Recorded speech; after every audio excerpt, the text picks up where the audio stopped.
They stood listening and reading from the Word of God.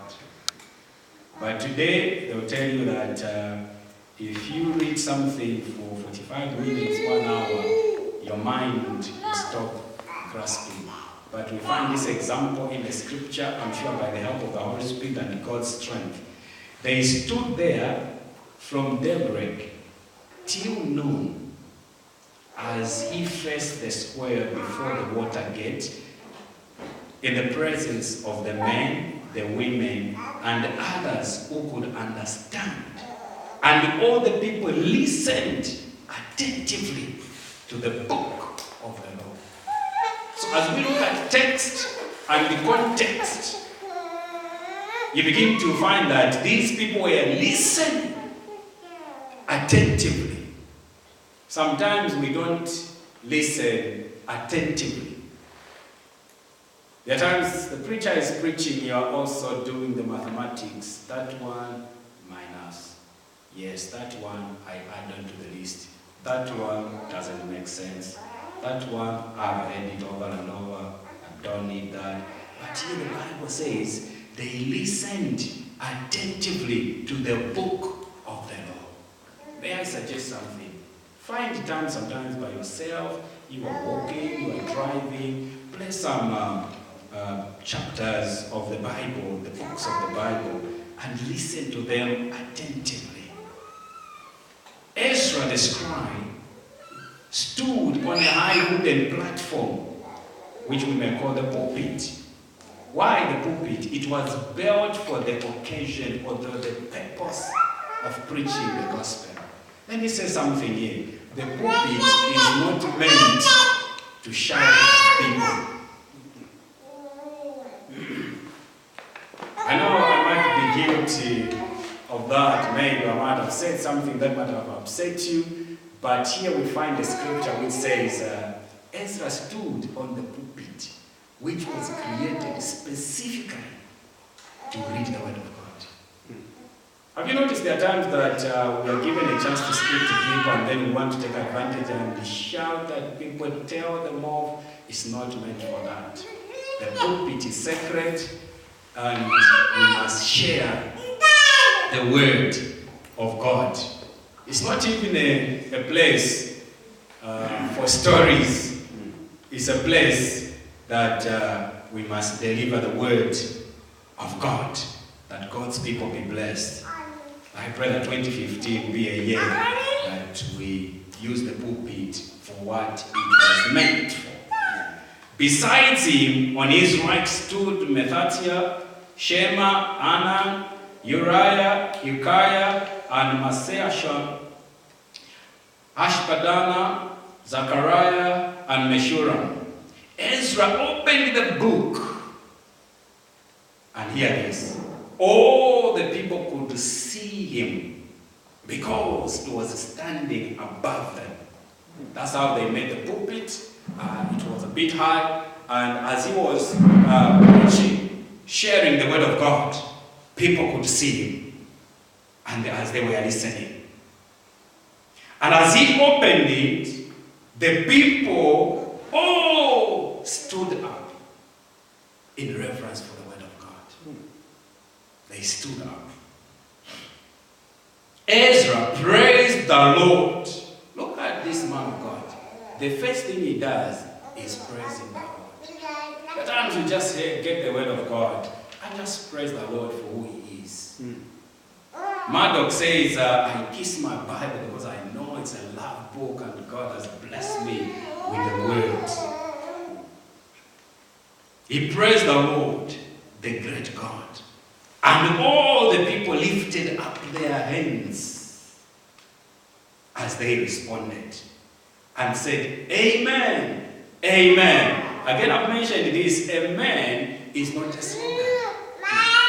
Amen simply means let it be in the name of God. Or I am agreeing with you because God has said it. I have a testimony and then I shouted that because she was upsetting me. Amen. And people say amen. No. Amen is not a slogan. You are saying let it be in Jesus' name. God help us. I'll be winding up in the next 10 minutes. So when people use amen, we must use it because we are saying, let it be in Jesus' name. People were agreeing with the word of God. At the times as pastors, we force people, amen, people of God. Amen.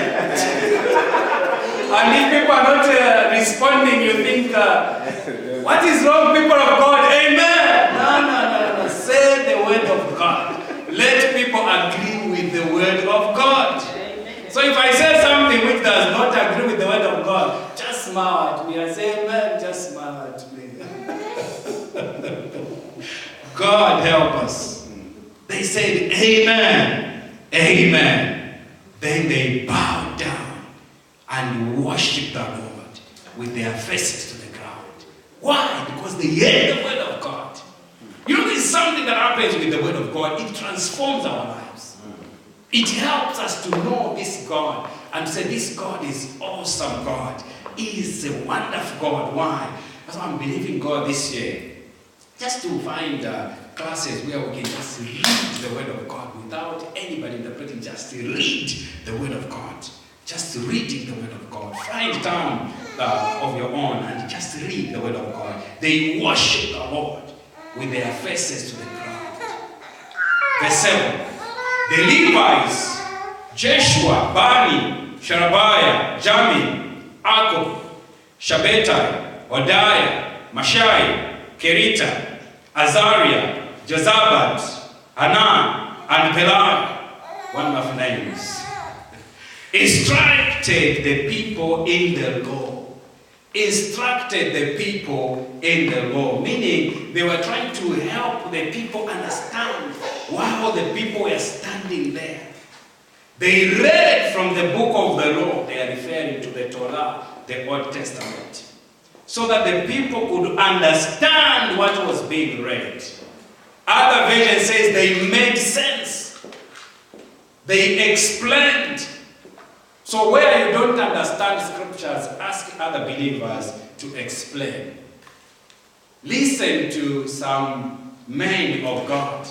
Get a concordance. Here we find how they interpreted the scripture. As they read them, the people were standing in front.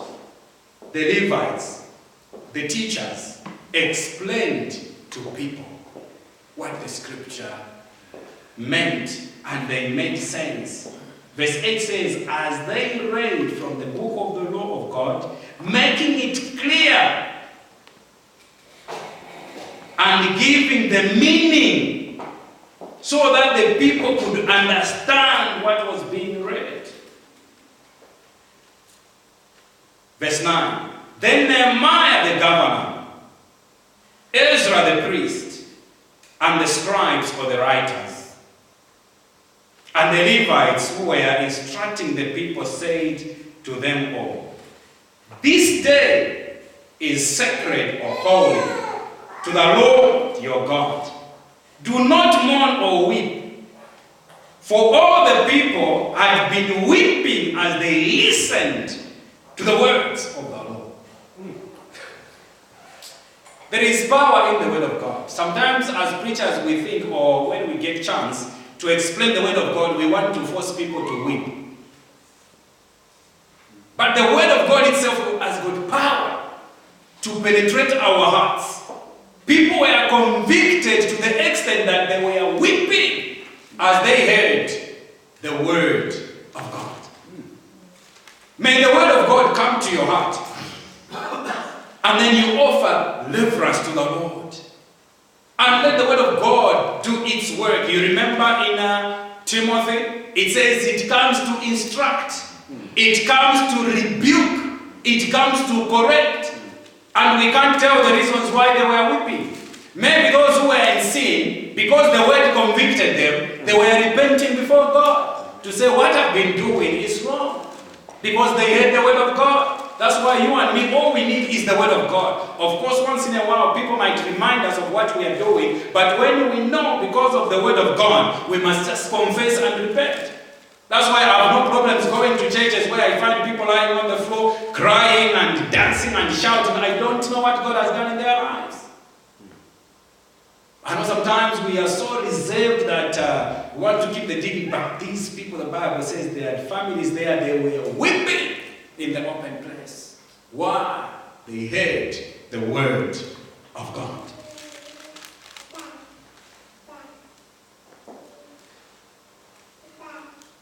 Verse 10. Nehemiah said, go. I'm sure you might be very familiar with this scripture. Nehemiah says, go to your houses and enjoy choice food. After church service, you can go home and enjoy some nice food. Amen. Amen. Go and enjoy choice food and sweet drinks, and send some to those who have nothing to prepare or nothing to eat. This day is sacred to our Lord. Why? We have just been reading the word. Do not grieve, for the joy of the Lord is our strength. How many times have we just quoted that verse and not understanding what is before? Why should the joy of the Lord be my strength? Because I've just been listening to the word of God. Because I've just enjoyed the word of God all day. And Nehemiah says, this is a sacred day. You have received the word of God. You've been blessed with the word of God. Go home, enjoy food, enjoy your drinks. Why? The joy of the Lord is my strength. Amen. Let's end with, you can go home and read Philippians 4. I'll just say something about that scripture.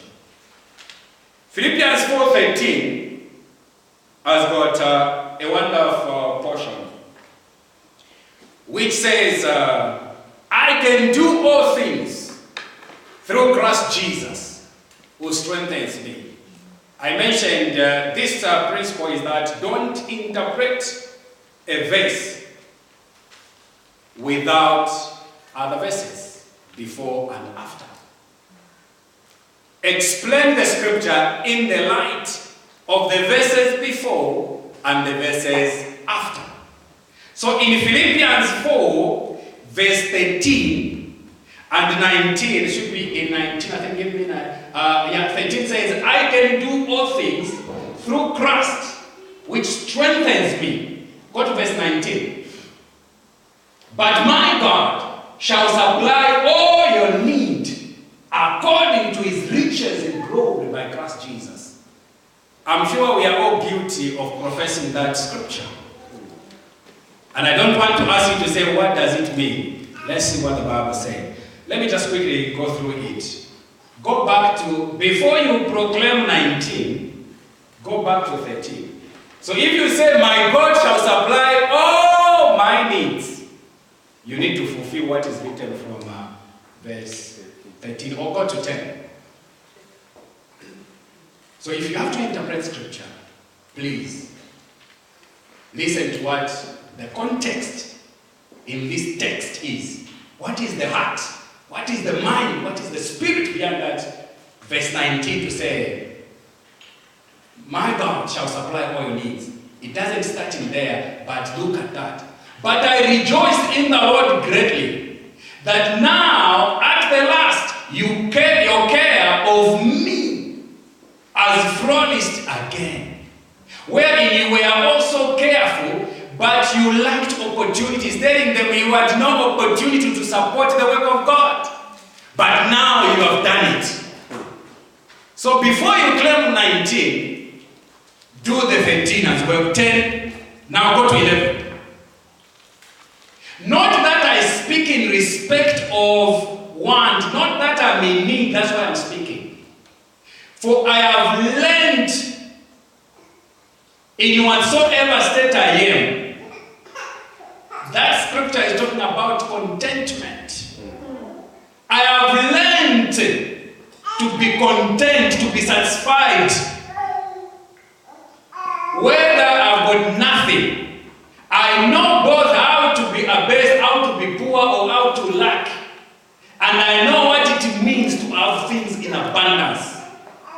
Everywhere and in all things I am instructed both to be full and to be hungry, both to abound and to suffer need. now, because he says, I know what it is to live on what I have, now he's able to claim verse 13. That is the context in which the verse 13 is being spoken. I can do all things through Christ who strengthens me. He says, I am satisfied whether I am poor, whether I have nothing, or when I have all things. I can do all things. So without the context of the text, you end up giving the meaning to a scripture according to what you want. Because even a prostitute can come and say, I can do all things, I can have 5 husbands or 5 women through Christ who strengthens me. They can claim that. Somebody can go and steal and not be caught and says, thank you, Lord, I thank you. I can do all things through Christ Jesus. That's misuse of scripture. Paul said, I can do all things. Why? I am content. Whether I have many things or I am poor, I have been through all that. 14. Notwithstanding, you have well done that you did communicate with my affliction. They were supporting you. Keep going, please. Now you Philippians know also that in the beginning of the gospel, when I departed from Macedonia, no church communicated with me as concerning giving and receiving, but you only. You are the only people that supported me. You are the only people that cared for me. For even in Thessalonica, he's even mentioning places he had been to. When I was in Thessalonica, you sent once and again unto my necessity. You met my needs. Not because I desire a gift. I'm not saying this thing because I want you to give me. But I desire fruit that may abound to your account. He says, what I am more interested is that as you support God's work, as you support men and women of God, your account in heaven is being accredited to you. God is increasing your account. But I have all and abound. I am full, having received of Epaphroditus the things which were sent from you, an adore, a nice smelling, of sweet smell, a sacrifice, acceptable, well-pleasing to God. He's talking about what they gave. He says it's well-pleasing before God. But my God shall supply all your need according to his riches in glory by Christ Jesus. And then the Bible doesn't say all your needs. I need to